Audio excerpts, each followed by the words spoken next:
La mañana. Sí, ustedes ya saben, la semana pasada Alemania y Francia dejaron de permitir el ingreso a sus países de personas uruguayas con el pasaporte nuevo, pasaporte emitido en los últimos meses. Estos pasaportes tuvieron un cambio en su formato y dejaron de incluir el lugar de nacimiento de la persona que lo porta. Según el gobierno, la modificación va en línea con la normativa internacional, aunque el presidente Yamandu Orsi se mostró dispuesto a cambiarlo si se generan más inconvenientes para viajar. Para conocer cómo fue el proceso de cambio del pasaporte, porque esto comenzó en el gobierno anterior, recibimos a Nicolás Martinelli, senador del Partido Nacional y exministro del Interior. Bienvenido. Bienvenido. Bienvenido. Muy buenos días, muchísimas gracias por la invitación. Gracias Parte de la polémica que se generó incluía la afirmación de parte del oficialismo de que esto empezó en el gobierno anterior y que los cambios se generaron en el gobierno anterior. ¿Qué fue lo que se hizo en el gobierno anterior y qué es lo que cambió en este pasaporte? Bien, a ver, lo primero, todo el proceso de cambio no arranca en el gobierno anterior, sino que viene de mucho antes. ¿Por qué? Uruguay tiene una definición de nacionalidad y ciudadanía que es distinta a la de la enorme mayoría de los países del mundo. Acá se distingue entre ciudadano natural y ciudadano legal. Entonces, a los ciudadanos legales, aquellos que son nacidos en otros países, pero no son hijos de padre o madre nacidos en Uruguay, estaban, de alguna forma, cuando se les entregaba el pasaporte, encontraban los inconvenientes de que igual se les pedía visa. Entonces, para subsanar ese problema, lo que durante muchos años se estuvo estudiando, tanto por parte del equipo de Migraciones del Ministerio Interior como del equipo de Cancillería, era la posibilidad de modificar en el campo del pasaporte, donde decía nacionalidad, ponerle ciudadanía. Y eso fue, en definitiva, lo que se resolvió. No se terminó de implementar en el gobierno anterior, eso quedó para ser implementado en este gobierno. Pero ¿qué sucedió? Este gobierno dio un paso más. Y además de hacer esa modificación en el campo de nacionalidad por ciudadanía, decidió eliminar el campo lugar de nacimiento. Y esa eliminación de campo lugar de nacimiento es lo que está hoy trayendo dificultades en algunos países de Europa, como Alemania, como Francia, y también ha llevado a que otros países hagan consultas a ver, bueno, qué es lo que o cómo va a continuar esta película, ¿verdad?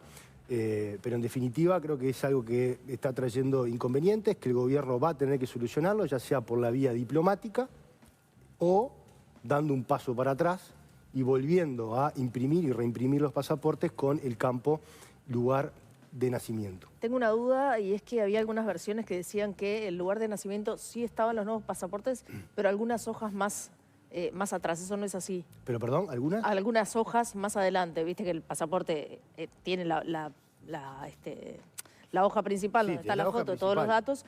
Bueno, había algunas personas que decían que esa información estaba incluida en el pasaporte, pero más atrás. No, eso no me consta. Ustedes que donde tenés los datos es en la hoja principal. Sí. Ahí es donde debería estar. figuran y donde deberían estar exactamente. Hay que hacer una aclaración también, que es importante, porque el organismo que regula a nivel internacional el tema deja librado a la voluntad de cada uno de los países el poner o no el lugar de nacimiento. Pero también hace una aclaración muy importante, y es cuidado, porque si ustedes eliminan el lugar de nacimiento, esto puede herir sensibilidades de otros países. Por lo tanto, de alguna forma recomienda hacer las consultas pertinentes. Y ahí yo creo que es donde también el gobierno del Frente Amplio falla, porque en definitiva no hace las consultas a los países para ver qué receptividad había. O sea, básicamente es una decisión unilateral, por lo que yo tengo entendido, sugerida por la nueva directora de Migraciones, incluso también inconsultamente con Cancillería, y que nos pone hoy en esta situación incómoda de tener ciudadanos, no solo los legales, sino ahora también los naturales, impedidos de entrar a países como Alemania, Francia, y veremos si se suma algún otro a esta lista. Ahora, ¿hay pasaportes de algún otro país del mundo que no tengan lugar de nacimiento? La verdad que lo desconozco, pero yo, por ejemplo, que tengo pasaporte italiano, ahí dice ciudadanía, dice uruguaya, y lugar de nacimiento, perdón, ciudadanía italiana, lugar de nacimiento, dice Montevideo, Uruguay. O sea que hay países que para ellos realmente es un tema de sensibilidad muy importante, no solo por los temas migratorios, sino por los temas de terrorismo. porque lamentablemente hay países que exportan terroristas, porque hay que decirlo. Entonces yo creo que detrás del miedo que tienen estos países hay una razón también vinculada al cuidado del terrorismo, y que no se trate de utilizar el pasaporte uruguayo, que de alguna forma es benévolo en ese sentido, porque te da la ciudadanía, de, por ejemplo, un ciudadano iraní que haya obtenido la ciudadanía uruguaya y que, como sabe que el pasaporte uruguayo no figura más el país de nacimiento, de alguna forma pueda con el pasaporte uruguayo moverse mucho más libremente. Porque no olvidemos que los pasaportes uruguayos son de los más buscados en el mundo, porque son de los pasaportes que más puertas abren en el mundo. De hecho, el año pasado, el año 2024, el pasaporte uruguayo alcanzó su mejor marca histórica en el ranking de los mejores pasaportes del mundo. Es decir, los pasaportes que menos visa necesitan. Entonces, por eso es un pasaporte bien importante, muy buscado y muy delicado también en ese sentido, ¿no? Y hay que tener todos los recaudos pertinentes para evitar este tipo de situaciones. Ahora, en ese problema que tenían los ciudadanos legales, ¿no? ¿Sacar el lugar de nacimiento les generaba un beneficio? Porque por algún motivo se hizo. No.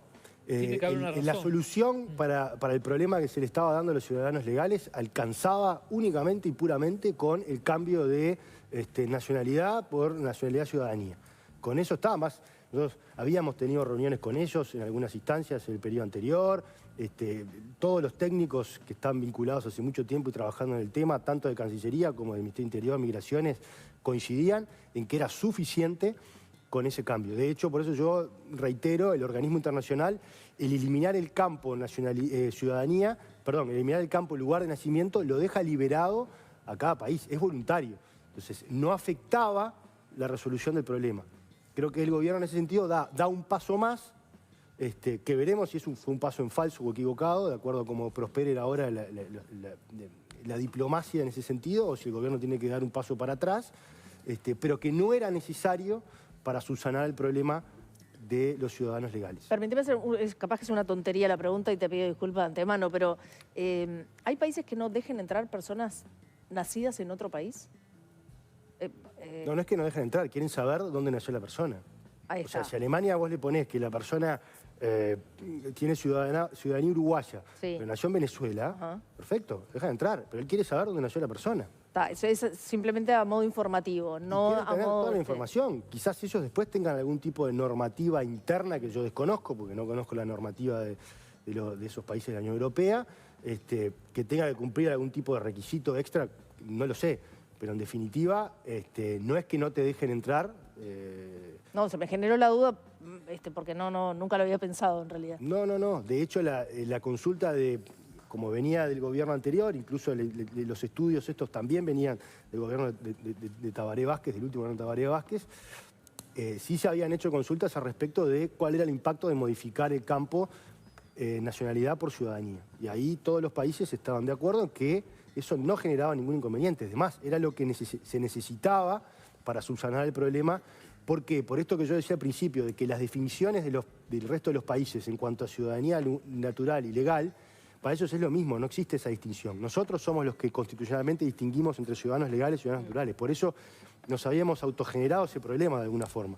El argumento que manejó en su momento cuando sucedió esto Cancillería fue, primero, lo que vos señalabas, que no está expresamente pedido como un requisito por parte de la Organización de Aviación Civil. Por el otro lado, que sí se habían hecho consultas que se había comunicado a las embajadas. Se había comunicado a las embajadas. Ahí está. A las embajadas nuestras. Sí.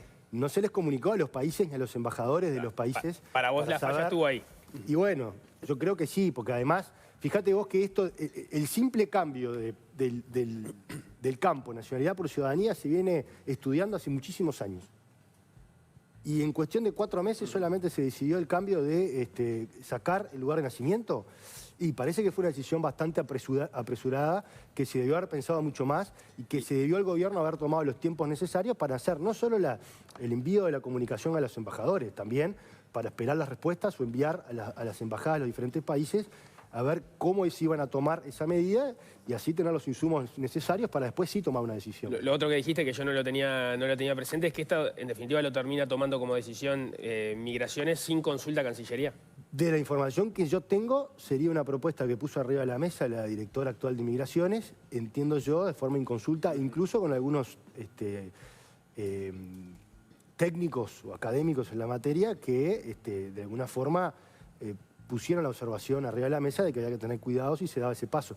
Además, de vuelta, en el propio reglamento del organismo internacional, donde te dice que esto es voluntario, a renglón seguido te está diciendo, ojo, si avanzás por este lado, porque esto puede generar sensibilidades de otros países.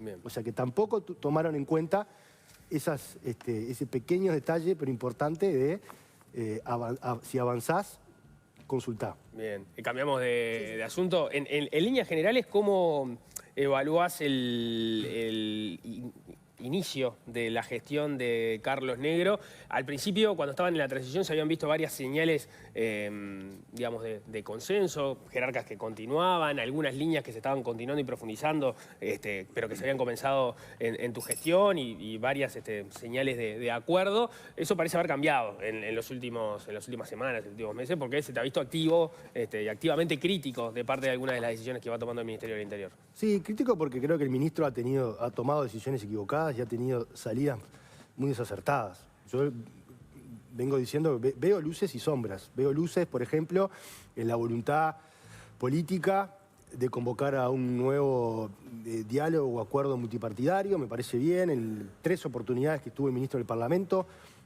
Básicamente la única propuesta que puso arriba de la mesa, después cuando hizo su rueda de prensa, es esa. Ahora, pasaron 3 meses desde la primera vez que fue y la primera vez que lo propuso, y todavía no tenemos una convocatoria formal para un acuerdo multipartidario. Y sobre todo porque se nos viene la instancia de presupuesto.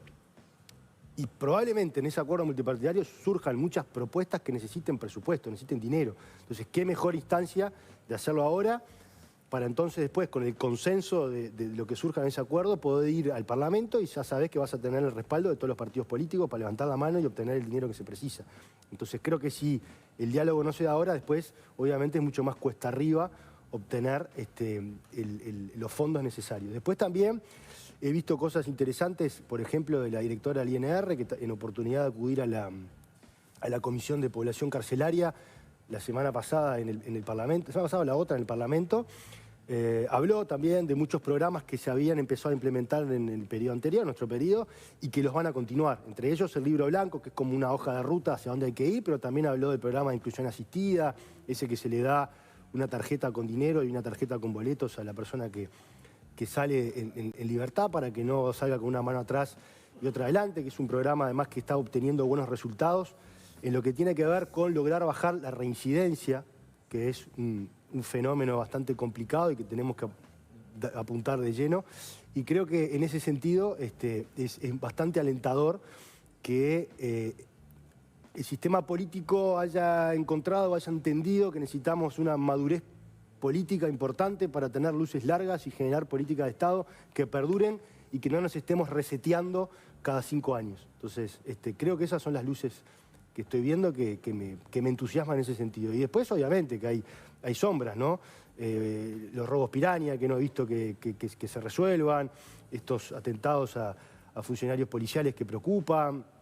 Creo que hay un aspecto, hay una falta de liderazgo o de mando que estoy viendo en la fuerza policial. Salidas del ministro bastante desacertadas, como la del Clásico, diciendo que estaba todo perfecto cuando tenés 2 funcionarios heridos, uno de gravedad. Creo que eso después termina permeando en la fuerza policial y que no es bueno. Veo un ministro que recorre poco, que no está en la calle, que no está cerca de la fuerza, que está más que nada en su despacho, en su escritorio. Veo un ministro que está mal asesorado. Yo se lo he dicho, lo digo acá públicamente porque yo tengo buen diálogo con él, hablamos, y se lo he dicho. Creo que también se equivocó con su salida vinculado al tema de la LUC. ¿Por qué mal asesorado? ¿Por qué mal asesorado?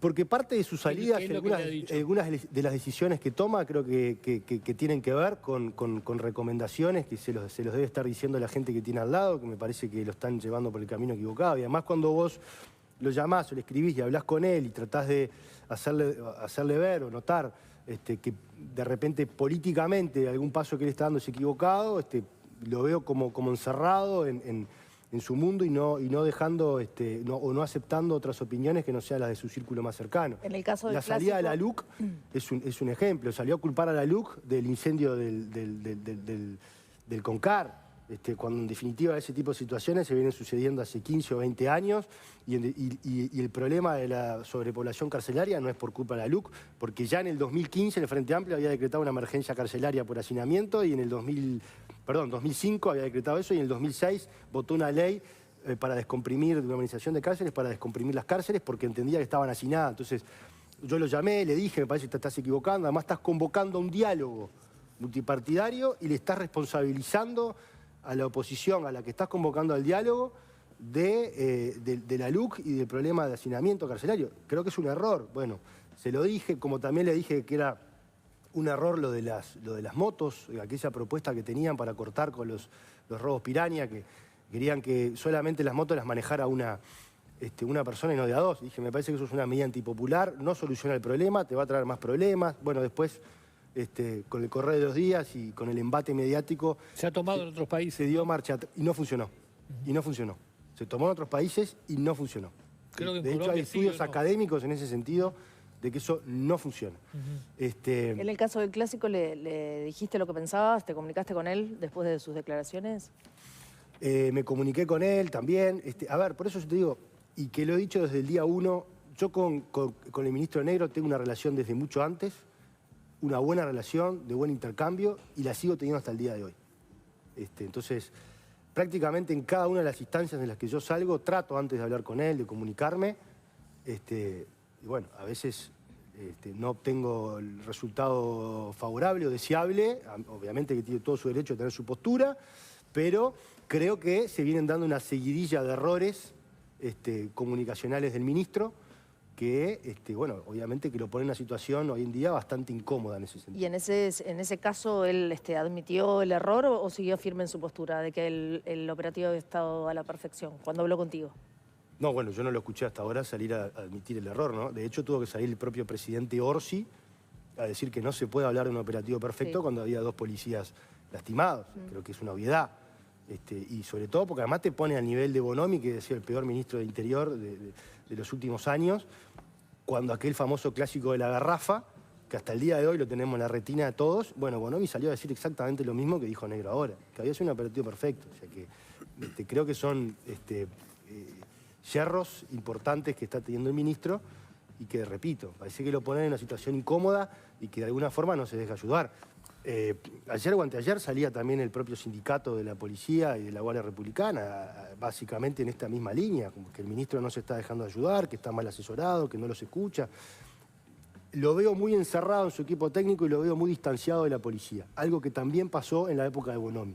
Cuidado con eso, ¿no? Porque creo que la simbiosis entre los jerarcas políticos y policiales tiene que estar bien aceitada. ¿Y quiénes son ese núcleo tan cercano, cerrado? Bueno, eso tendrías que preguntarle al ministro. Pero Claro, bueno, bueno, claro. sí, yo sé quiénes son, pero no me corresponde a mí mencionarlos. Pero obviamente que hay algunos asesores que se le han puesto al ministro para trabajar con ellos que evidentemente no lo están cuidando como deberían cuidarlo. Hay una, perdón, pero tiene que ver con esto. ¿Hay una cuestión vocacional de Martinelli en seguir este tema? O sea, ¿le gustó la tarea y quiere permanecer siguiéndola, atento, informado y para eventualmente tener responsabilidades en el futuro si el Partido Nacional volviera a ganar una elección? A ver, lo de tener responsabilidades en el futuro, no hago futurismo. Sí te puedo decir que es un tema que lo voy a seguir porque me gusta, porque además lo entiendo, lo conozco. Y naturalmente hoy estando desde el lado de la oposición, me he convertido como el referente de la oposición y también para ustedes el contrapunto Bueno, podría ser gobierno en ese Heber, pero sentido. no lo veo en ese rol, por eso. Hubo otros ministros también en el Partido Colorado, en fin, que no siguieron luego en ese rol. Bueno, Heber hoy en esta instancia está más vinculado ahora a la Comisión de Hacienda y Presupuesto, o sea que está mucho más abocado a eso, con la ley de rendición, con la ley de presupuesto que va a entrar. Y me ha tocado a mí en esta instancia digamos, hacer el seguimiento más cercano de los temas de seguridad pública. Además lo hago porque me gusta, porque es un tema que me apasiona, que lo Esa era la entiendo. pregunta, Entonces, ahí va. en ese sentido, sí, voy a seguir muy de cerca y como siempre lo hago, porque yo critico, pero al mismo tiempo que critico, propongo. Ahora con volviendo al ejemplo del estadio, yo lo critiqué al ministro con su salida en falso, pero también propuse, y arriba de la mesa, cosas que había que hacer. Lo puse en el tuit, pero también lo puse en diferentes programas, ¿no? Está la figura del evaluador deportivo, está la posibilidad de capacitar a los trabajadores de la seguridad privada con armas no letales. O sea, hay una serie de medidas que yo pongo arriba de la mesa, y siempre he sido así, en la crítica, pero proactiva. Nunca la crítica por la crítica en sí mismo. Entonces creo que en ese rol es en el que me gusta estar y en el que me van a encontrar. Incluso el buzo es un buzo Hablaste de muy Sandra parecido de la policía, ¿no? No, es el buzo de la policía, porque creo hoy es un día especial, es el velatorio y el entierro del policía lamentablemente asesinado hace 2 días atrás, y de alguna forma es para mí simbólicamente la representación de que estoy con ellos y que los estoy acompañando. O sea, fue una decisión meditada. Consciente.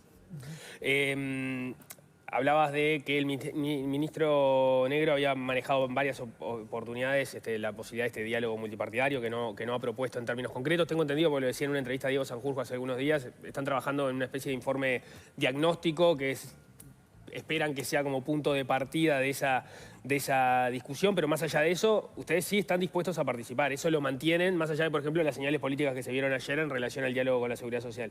Yo creo que son cosas distintas. A ver, el acuerdo, nosotros hicimos un acuerdo multipartidario en el 2023, sobre todo focalizado en políticas vinculadas al trabajo en causas, ¿no? De ahí surge el libro blanco y surgen otras propuestas súper interesantes vinculadas a las drogas, salud mental, en cárceles. Y yo siempre he dicho que la solución para el tema de seguridad pública es trabajar en base a políticas de Estado. Entonces yo no puedo después, si a mí me convocan a un diálogo, dar la espalda. Obviamente que haré todos los esfuerzos para estar y para que mi partido esté ahí y ser de vuelta proactivos en la búsqueda de soluciones y alternativas. Y tratar de no tener la mezquindad que tuvo el Frente Amplio, que se presentó en el 2023, presentó algunas propuestas y después ni siquiera votó las propuestas que ellos mismos habían llevado a la mesa, ¿no? Con esa mirada mezquina electoralista, digamos, ¿no? Yo creo que de vuelta, después que uno estuvo en el cargo que me tocó estar a mí y ver la importancia que tiene el tema de la seguridad pública y lo complejo que se puede poner si uno no trabaja en políticas de Estado, y sobre todo teniendo en cuenta que muchas de las soluciones a la seguridad pública requieren de políticas permanentes que duren 15 o 20 años para que empiecen a dar resultados. Si yo hago una reforma educativa, no voy a tener resultados para el año que viene. Tengo que esperar 15 o 20 años para tener esos resultados. Entonces, es necesario consensos en ese sentido. Y yo tengo que ser coherente con lo que he dicho. Por lo tanto, si el Frente Amplio finalmente se decide y formaliza una convocatoria, yo voy a estar ahí, o algún representante de mi partido estará ahí para ser proactivo en las propuestas y llevar adelante aquellas que entendamos que le hacen bien al país. Y en ese sentido, ¿cómo lees la decisión de ayer del Partido Nacional de no estar en este otro diálogo? Pero este otro diálogo de la seguridad social es distinta, porque ya lo hizo el gobierno anterior. Lo que pasa es que el Frente Amplio tiene esa cosa de que si el diálogo lo convoca a otro no le gusta y lo quiere hacer de vuelta. Entonces el gobierno de la coalición convocó a un diálogo de la seguridad social, sacó un proyecto de ley, se volvió a discutir en el Parlamento, pasaron por el Parlamento una cantidad de delegaciones de ONGs y de lo que se te ocurra, se votó y después, si no fuera poco, fue laudado por la ciudadanía. ¿Para qué volver a convocar? ¿Para hacerle perder tiempo a todos los uruguayos? Este diálogo Como no lo convocaron ellos, quieren volver a convocarlo. Incluye otras Como no cosas participaron y se levantaron de la mesa del diálogo de acuerdo multipartidario en materia de seguridad pública, lo quieren convocar ahora ellos de vuelta. Pero acá de uno decide participar y del otro no. Tienen como esa cosa de que si no lo hacen ellos el diálogo, no les gusta que lo hagan otros. Pero el diálogo social, el de ahora, incluye, además de la seguridad social, de la reforma jubilatoria que hizo el gobierno pasado, incluye otras cosas, no es solo la reforma jubilatoria. Incluye primera infancia, incluye cuidados, es como mucho Discutamos más de primera infancia, que no se discutió la otra vuelta. ¿Por qué meten todo adentro de la misma bolsa? Discutamos primera infancia. Creo que lo escuché a Mieres decir eso el otro día. Perfecto, vamos a hablar sobre primera infancia, es importante. Focalicémonos en eso. Lo otro ya fue laudado, ya está. Ya se votó, ya trabajamos, ya se aprobó, ya está en marcha. No le hagamos perder más tiempo a los uruguayos en cosas que ya se laudaron. Si no, estamos todo el tiempo, corriéndola de atrás y revisando es lo que yo te decía, la falta de madurez política en algunas cosas de que cada 5 años nos reseteamos. Ya está, se laudó en el gobierno anterior, sigamos para adelante. El Partido Nacional tiene una autocrítica por delante, tiene una autocrítica pendiente que ¿qué espacio tiene esa autocrítica en la gestión del Ministerio del Interior? Bueno, tendrá que haber una autocrítica, al igual que lo tendrá que haber en todos los temas y temas países. Desde lo más chiquito hasta lo más grande. Pero yo creo que tiene que ser una autocrítica trabajada también desde el punto de vista técnico y académico. O sea, a mí me interesaría que arriba de la mesa participen sociólogos, politólogos, antropólogos, que se entienda el fenómeno de por qué un gobierno que tuvo muy buenos números en la enorme mayoría de los campos, incluso en de la seguridad pública, pues nosotros logramos bajar las rapiñas, el abigeato de forma sustancial, que son, sobre todo la rapiña, que es el delito que más preocupa, mucho más que la rapiña preocupa más que los homicidios, incluso a nivel de las encuestas, y lo logramos bajar un 40%. Entonces, ¿por qué además de haber tenido buenos números, que obviamente uno siempre busca mejorar, pero en materia de seguridad pública, en materia de economía, haber empezado a trabajar el tema del asentamiento con un buen monto de dinero y de presupuesto puesto para empezar a trabajar en la erradicación de los asentamientos, salud, medicamentos de alto costo, un montón de temas, aún así el gobierno no pudo ser reelegido de alguna forma. Entonces, ¿y esos académicos, esos politólogos, sociólogos, antropólogos, tienen que ser gente del partido o tienen que ser académicos independientes? pueden ser académicos, o sea, eso es lo que a mí me gustaría, ¿no? Sí, sí, pero Puede ser independiente. exploro la idea. Puede ser independiente. Lo importante es llegar al porqué para después poder corregir. Porque en definitiva eso es lo que busca. ¿Qué buscás vos con generar una autocrítica? Decir, bueno, a ver, ¿dónde le erré? ¿Dónde me equivoqué? ¿Para qué? Para corregir. Entonces, la autocrítica no tiene que ser solo desde el punto de vista político. Yo creo que hay fenómenos sociales, antropológicos, que también podrían llegar a explicar el porqué. Una sociedad, en un mundo que cambia tan rápido hoy en día, lo mismo pasa con Uruguay, con los jóvenes, con los adultos mayores. ¿Qué está pasando ahí y por qué un gobierno con buenos números no logró consolidarse para un segundo mandato? Senador Nicolás Martinelli, ex ministro del Interior, muchas gracias por habernos acompañado. Muchas gracias a ustedes. Gracias. Muy bien, hasta acá.